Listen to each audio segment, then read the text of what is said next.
বলুন তো, সৌদি আরব যদি প্যালেস্টাইনের পাশে দাঁড়ায় তাহলে কি হবে? To the surprise of many, that was a Muslim Arab nation took up arms to defend Israel. সরকারি বিবৃতি অনুসারে গত 1.5 বছরে ফিলিস্তিনে মৃতের সংখ্যা প্রায় 5,000 ছাড়িয়েছে। সরকারি বিবৃতি অনুসারে যাই হোক না কেন, বাস্তবে প্রায় ফিলিস্তিনে মৃতের সংখ্যা 61,000-এর উপরে ছাড়িয়েছে। 18 মাস যুদ্ধবিরতি কার্যকর হওয়ার পর গাজায় ইসরায়েলের পুনরায় আক্রমণ শুরু হওয়ার পর থেকে হাজারেরও বেশি ফিলিস্তিন নিহত হয়েছে। প্রতিনিয়ত ফিলিস্তিনিদের রক্তে লেখা হচ্ছে ধ্বংসের এক নতুন অধ্যায়। ইসরায়েলের গণহত্যার মতো অপরাধের মুখে যেখানে পশ্চিমা দেশগুলি ইসরায়েলের পাশে দাঁড়িয়েছে, সেখানে প্রধান আরব দেশটির নীরবতা এবং নিপীড়িত ফিলিস্তিনিদের প্রতি সমর্থনের অভাব স্পষ্ট।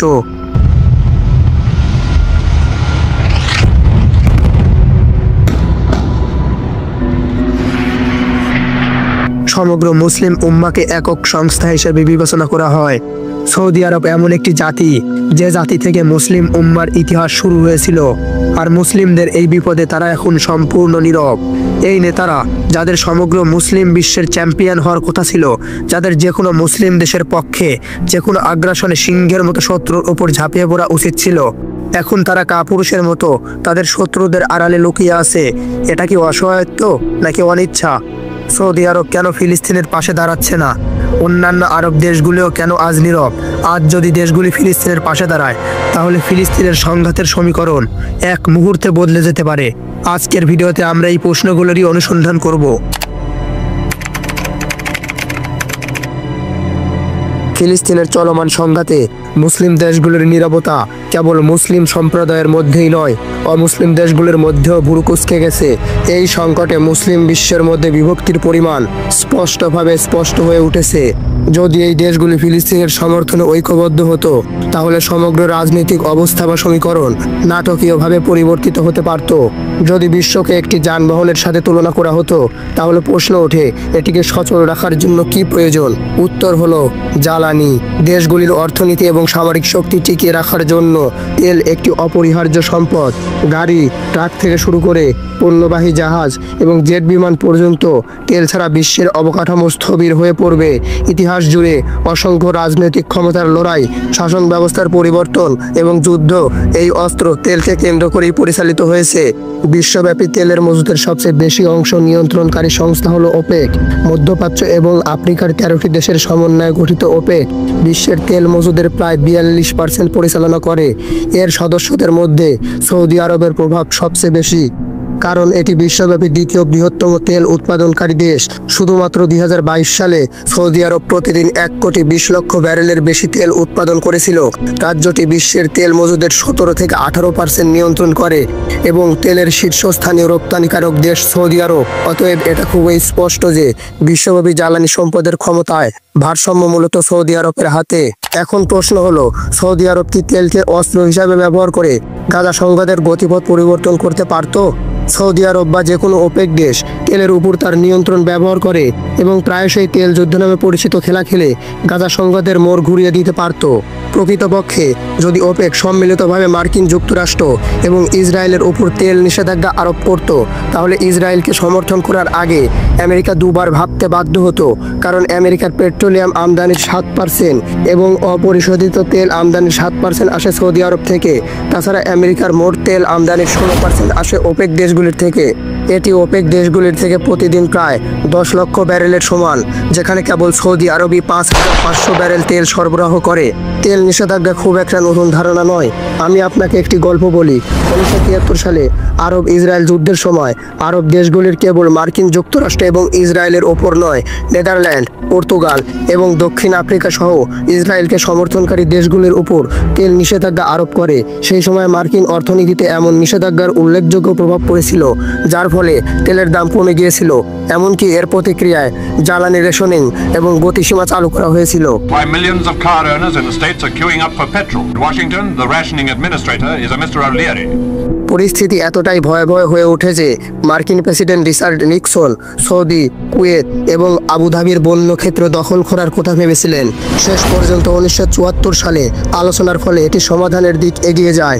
এই ইতিহাস একটি অত্যন্ত গুরুত্বপূর্ণ বিষয় তুলে ধরে, যখন জাতিসংঘ বা আন্তর্জাতিক আদালতের মতো ঐতিহ্যবাহী কূটনৈতিক চ্যানেলগুলি মার্কিন যুক্তরাষ্ট্র বা ইসরায়েলের মতো দেশগুলির পদক্ষেপকে রোধ করতে ব্যর্থ হয়, তখন তেল নিষেধাজ্ঞা এই সংঘাতের ক্ষেত্রে গেম চেঞ্জার হতে পারত।